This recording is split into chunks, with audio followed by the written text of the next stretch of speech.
Hi, I'm Tanya Janca from Semgrep, and it is RSA week here in San Francisco. And I am in Semgrep HQ. And at some point, you might see a bit of the view behind us, which is absolutely outstanding. But more importantly, I'm here with my friend, Cristin. Cristin, can you introduce yourself? Hi, everybody. I'm Cristin Flynn Goodwin. I'm thrilled to be here in sunny San Francisco. I'm from the Seattle area, so I live in the Pacific Northwest where we see a lot of gray at this time of year.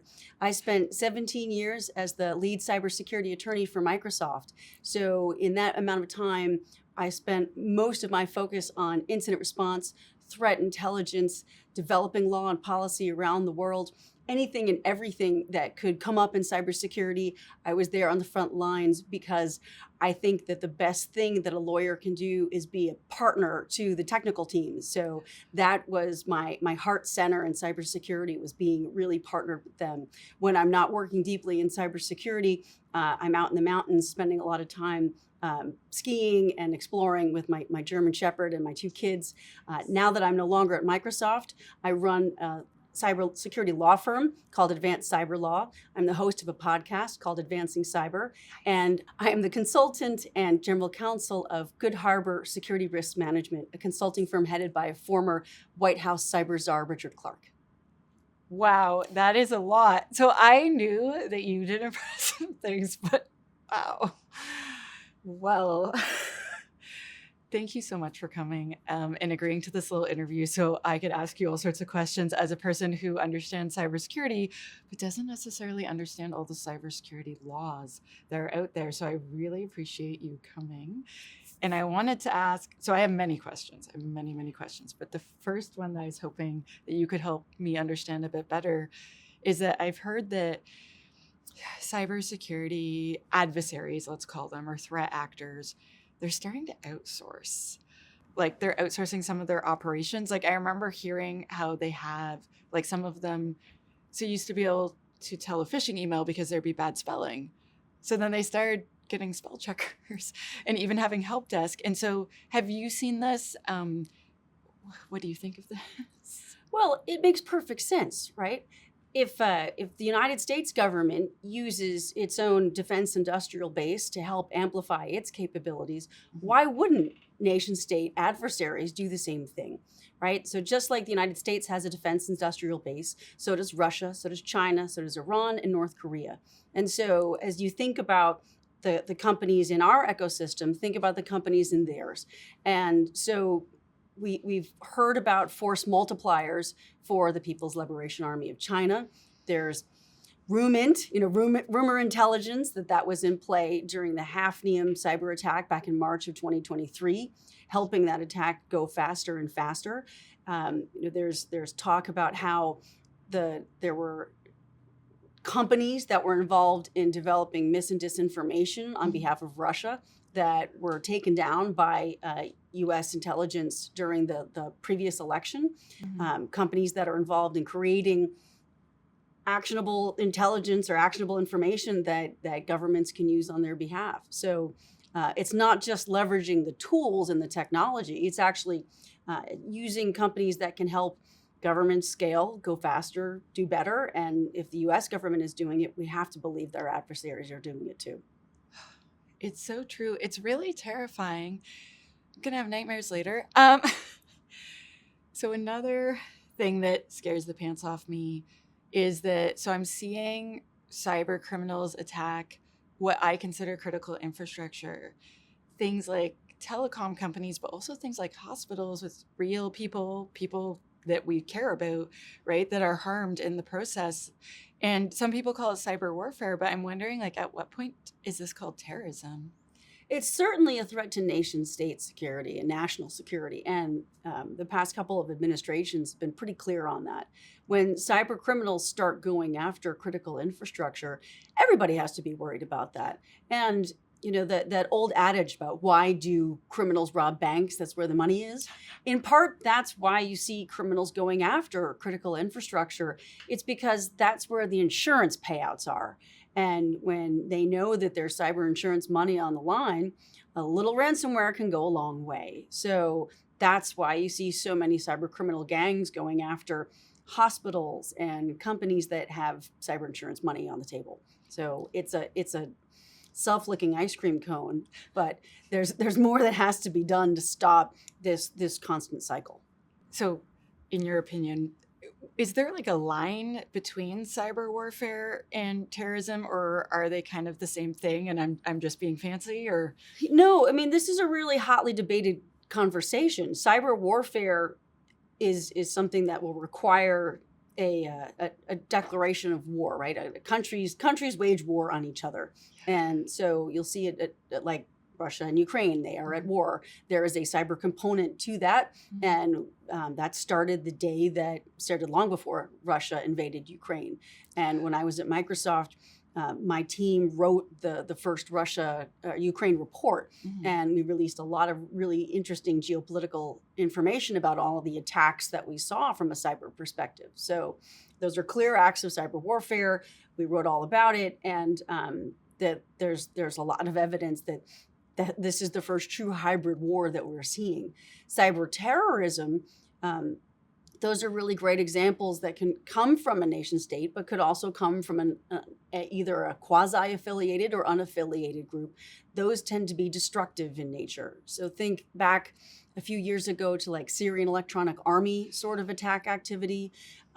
Think about some of the Iranian activity in Israel, where they were pretending it was ransomware, but it didn't have any mechanism to pay.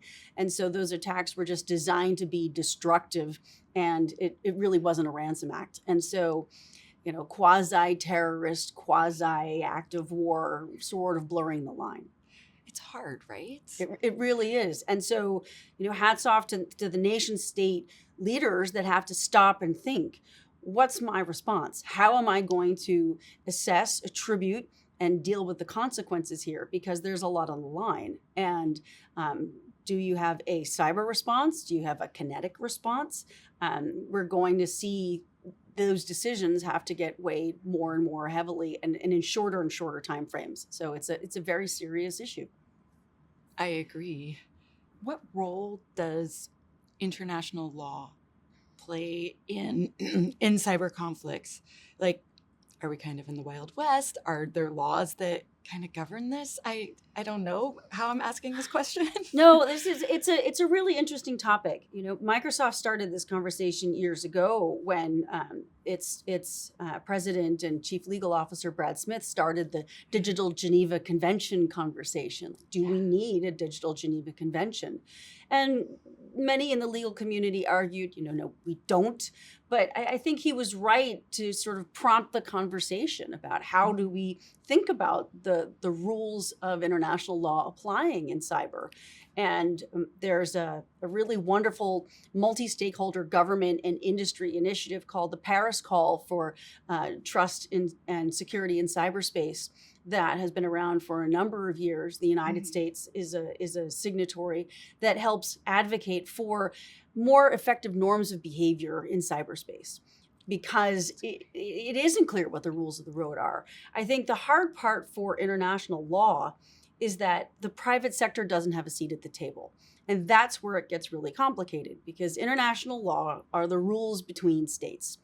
But the rules between AWS, Microsoft, and Google in the cloud, that's really where the next cyber wars are going to get played out. And if you're violating a company's terms of service, they can unplug your war. That's a really different concept from where we were in the physical world. And so I think there still is more thinking that needs to be done about what future conflict is going to look like in this hyper-connected world. And when you start adding in the concept of agentic AI into that space, the rules are going to get even more complicated. Oh my gosh. Yeah. Well, so speaking of private industry and them essentially not having a seat at the table, like have you seen private industry collaborating with governments on cyber defenses? Absolutely. I mean, this is such a multi-layered cake you would die from a sugar rush. Like there's so many issues in which government and industry are engaging. They're engaging on the diplomatic level. They're engaging in public policy. They're engaging in the development of laws. They're talking obviously about norms, like I mentioned. And then there are deep technical conversations that are going on as well. Because the public-private partnership is a concept that's been around since May 25th, 1996, when Presidential Decision Directive 63 came out of the Clinton administration. That's the beginning of critical infrastructure protection policy in the United States. And that was the first time we used the term public-private partnership. So the concept of government and industry working together to advance the state of cybersecurity protection, that's 26, 27 years old in a couple of weeks. Like it's old enough to rent a car. It's been around for a while. So that's awesome. It only gets harder as if you think about who was in our industry back in 1996. It was really small. It was a lot of very telco driven. Now, look at who's here at RSA. Thousands of companies, right? It's a massive, massive community. So it's a much harder ecosystem to think about. Who do you need for that partnership? Who do you collaborate with? How do you make sure you've got all the right stakeholders? It's just a harder challenge now. Yeah, so as you were explaining all of that, I'm like, how does a company get to have a seat at that really, really important table? How do we influence that as private citizens? Is there a way we could engage that you're aware of? So I don't know. I realize I'm asking this weird nebulous question. No, it's a really great one, because obviously from a defending the country perspective, size matters. The more customers you have, the more threats you see, the more ability you have to protect. That's important, because there are only so many resources to be able to help protect people. So that's a really important thing. If you have ideas on ways to make things better, there are always notice and comment periods. So CISA is always asking, the FBI is always looking for information, the NSA seeks public comment. There are lots of really great ways. I still love the fact that Blue Sky or Twitter or X is always a way to reach out and interact with government officials. And they actually engage. And that's a really wonderful thing about our government, is that they still do solicit input. So I think if you have a great idea, if you see something and can say something, that does help secure the ecosystem. Awesome. I love this answer. This is fantastic. I'm going to go do it. I wanted to switch gears ever so slightly, because I will just ask you about that the whole time, and that's not appropriate. So was there a particular cybersecurity event in the past that just changed the geographical or the cyber landscape? Do you know what I mean? You know how so when it comes to supply chain security, we talk about solar winds. Was there a thing where you're just everything changed? That's a great question. I sort of think about cybersecurity like our own eras tour, right? Because we've gone through eras. Back in 2003 and 2004, it was the code red NIMDA era of worms, and then in 2000, I'm going to mix my years because okay. I have done this for so long that you sort of forget and remember at the same time. And we had different vulnerabilities that came up in 2007 and lots of challenges in 2011 and 12 when we saw the rise of the big data breaches like Sony and and at the same time we saw Komodo and DigiNotar and the attacks on digital certificates, right? That was its own era. And then we keep progressing. We see different eras of types of attacks as the actors start to learn. I thought Flame was a huge era of attacks. I want to say that was 2007. When you're watching, that was a big one for me because it was the first time you see a nation state or an advanced actor pretending to emulate an update channel to try to attack small numbers of customers, trusting an update. And then you saw a wave of those happening. Yeah. And then, of course, you see a really big one in SolarWinds, right? So every time there's a huge attack, it starts out just like every vulnerability. It's a proof of concept. So the attacks that are going to rock our world in a few years from now, they're getting tested now, either by nation states or criminals, and then somebody else is going to see it and refine that tactic, and it'll become our own eras tour through the parade of horribles. But that's how we're going to iterate and learn. So, the rise of the cloud attacks, CSPs and attacks there, the SolarWinds, of course. Hafnium was fascinating in the ability for Chinese attackers to propagate across small and medium-sized enterprises so quickly, right? Lots of different eras of attacks. What matters is what we learn from them and what we're doing about it. And the reason that it matters so much, I think, is because the United States has a huge technical debt, national technical debt. Not just them. Well, the whole world does. Yeah. And because it's so expensive to upgrade, because it's so expensive to migrate to the newest and greatest thing, when you're using services that help you find where your vulnerabilities are, where you've got secrets in your code, where you've got secrets from, usernames and passwords, credentials in your ecosystem, and you can burn those things down and make yourself more secure, that helps you make yourself more resilient to all these types of attacks that have gotten out there into our ecosystem that we know are really successful. So I think learn from the eras that we've lived so that you don't have to relive them again and again and again. Oh my gosh, so much agreement here. I'm just going to jazz hands you. It's like a silent way of saying I agree so much. It's sort of like jazz hands, and it's sort of like the scream. Like, but it's also like... Right, exactly. So I am curious about the public in all of this. So in Canada, we had this trucker convoy a while ago where they were like, we don't want to wear masks. And eventually we figured out it was actually a terrorist group funding that. There was actually an attempted and failed coup against the Canadian government. A lot of the public still like, yeah, truckers don't like masks. And they still don't understand, actually, that's not what any of that was about. And a bunch of truckers got taken advantage of in that whole thing. Do you think the public has any idea what is going on with cyber warfare? Like, do you think they have any idea what's going on, or what? Well, I think it's a really hard topic because freedom of information is a really difficult and an important value for a lot of people. Mm-hmm. So folks should have the right to be able to gain access to whatever information that they want. Mm-hmm. There is no clear system that exists today that allows people to be able to know what information is authentic and what information is not. The technology just isn't there. And so that allows us to live in this gray space where education is important, knowing what matters to you is important, and there's no good technical answer. I think governments around the world are still working on this challenge, and it's just going to take some time. I feel like it's a bit of a double-edged sword because so I did counterterrorism for one of my jobs, and I quit after a while because I just had nightmares every single night.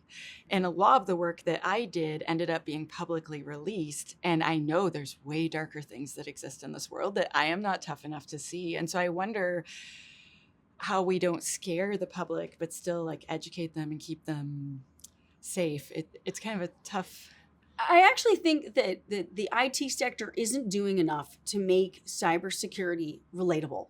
So when we talk about cybersecurity, we make it too complex. Mm-hmm.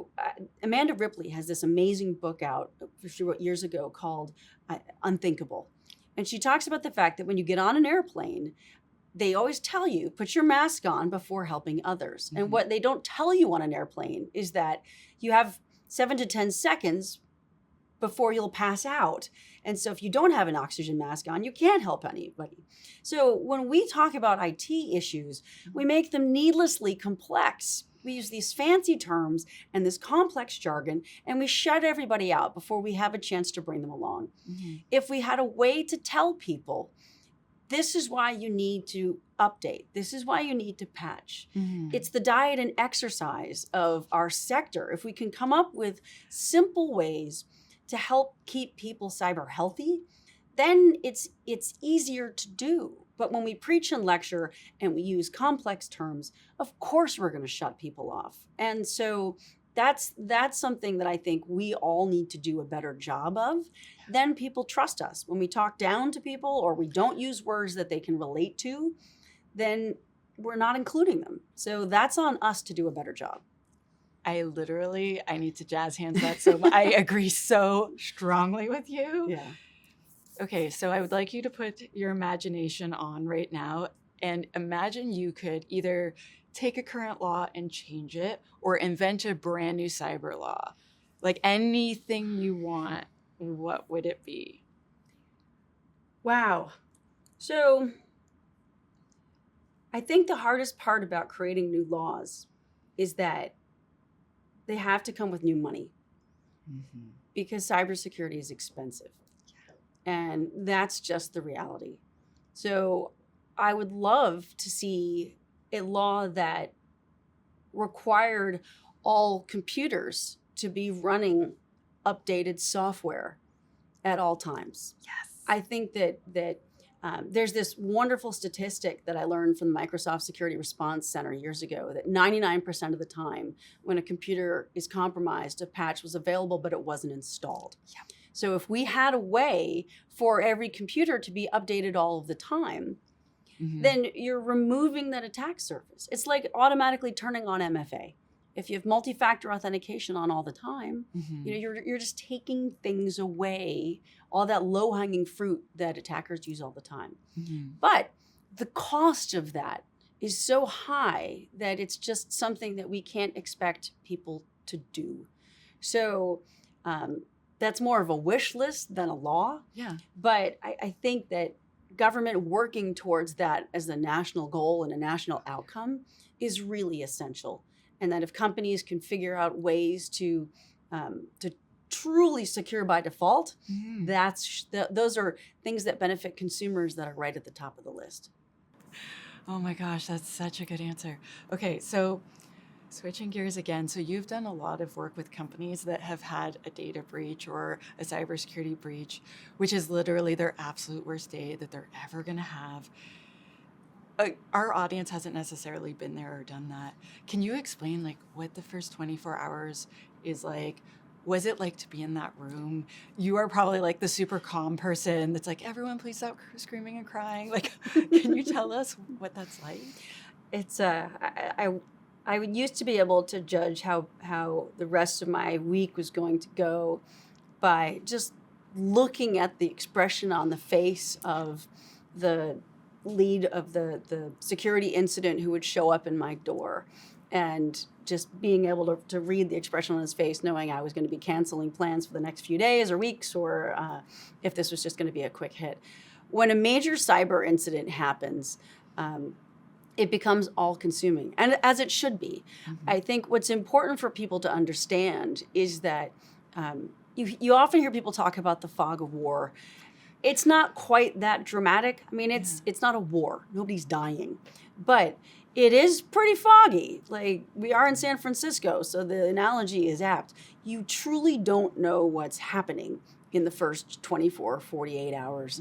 And even at times in the first week or two, you may not be clear about the extent of what's happened. And so that's why it's a really interesting challenge with so many laws coming into effect now that require incident reporting. Some as short as 6 hours, which is a real challenge because in the first 6 hours of an incident, you're trying to figure out, Colonel Mustard in the library. You do not know if he has a candlestick for all those Clue Player fans out there. So it's a really difficult thing to start getting your technical team organized and then get a lawyer involved to start your incident report. Some countries are 6 hours, some are 12, some are 24. Most of the big ones are 24 to 72 hours to get those initial incident reports in. That's not a lot of time. So it's really essential as you're starting that incident to be thinking about what's actually happened. What do you know? Yeah. Who needs to know that? What don't you know? And what do you need to share with customers, maybe law enforcement or government, leadership in the company? and potentially with the world, depending upon the type of incident that you're having. Those are decisions that are hard to make under pressure, but that you have to make in a thoughtful, responsible, and as calm a way as possible. So having trusted, responsible people that you've worked with before are really important, because it's very hard to do that when you're just meeting people for the first time. Okay, I super agree with this. Lots of jazz hands going on. So I've done some incident response, and during an incident, there's not only laws, but there's public relations. And it's like, how do you be transparent versus how do you follow the law? How do you not end up being super embarrassed forever? And I did recently, I don't know if you've ever done one of these, like one of those tabletop exercises. And I was named Chief Marketing Officer, which I found, because I'm usually the incident responder, the technical team. So I was like, oh, this is really weird. And I remember the person that got put in PR, she just started denying the things in writing to the media. And I was like, but that's true. And you are printing lies, and we cannot do that. And that's going to be really hard in court later. Oh my gosh. Is there a tension between following the law and the PR and I don't know what I'm asking. Can you? No, for sure. And this is something that we do a lot of at Good Hardware. We write a lot of tabletop exercises, and they're great just to even pull apart this point, because a lot of companies don't want to talk at all about an incident. They want to just move along. Let's pretend, nothing to see here, everything under control, situation normal. And it's a really important thing for companies and leaders to practice. What do you do? And, you see a lot of companies sometimes their hand gets forced. There's one ransomware group that even went so far as to report the cyber incident where they ransomed the data. They stole the data from the victim. Yeah. And then because the victim was refusing to pay, the attacker group reported them to the SEC, saying they failed to notify you that they had been breached. So, you never know when you're going to have to make a public statement. So it's crazy, right? Like that a ransomware attacker as a service? Like I don't know what that is. So it's having a playbook for response communications. That's a must. And so being able to think about what do you want to say, having external communications ready to go for your customers, for your regulator, for your sort of major markets in general, and making sure that all of those messages are consistent. Because at any point in time, they could all become public. Even what you're saying to your regulator could become a matter of public record.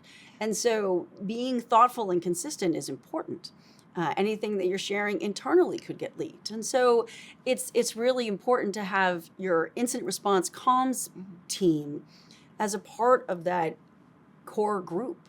And to exercise and train on that from a tabletop perspective is essential. And it's showing up in regulation that tabletops are a thoughtful part of any company's incident response training. So even the regulators are recognizing the value of it. Okay, so this is amazing. So you said 4,000 amazing things during this interview.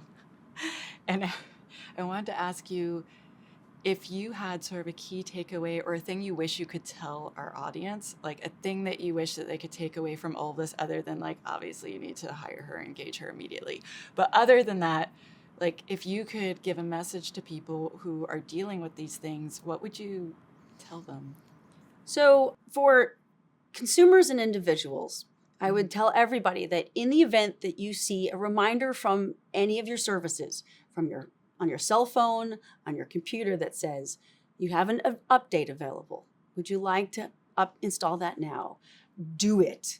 Do not ignore those. If you have friends or kids or elderly family members, help them, right? Be a part of the security community. Security is a community. Live that. Be a part of that. Help each other, right? So that is for consumers and individuals. For companies, even small businesses, don't leave low-hanging fruit open. Use MFA, patch, right? do the hygiene things we all know and talk about, and cultivate relationships with leadership. If they're not on the journey, suggest a tabletop exercise. Try to get people to practice, because when you get into the incident, you're going to have to be able to respond. Mm-hmm. And for large companies and for leaders, I think now is the time to start continuous planning in an ecosystem. We've got AI that's influencing and changing incident response plans. If you haven't updated your IR plan for AI, you should. We haven't really talked about quantum, but I think that's the next era for all of us. And because of the complexities of quantum computing and post-quantum cryptography, for all of the big companies, you're going to have to start planning now to be ready for that in the very near future. Mm-hmm. So it's constant readiness, constant planning. And that's a really hard thing, but nation states are constantly working on ways to exploit. Their job is to collect intelligence and to maintain presence in as many systems and to collect as much data as possible. So our job is to stay as vigilant as we can and to keep them out of as many places as possible. And that starts from the biggest companies and it goes down to the individual, and we're all in this together. That is amazing.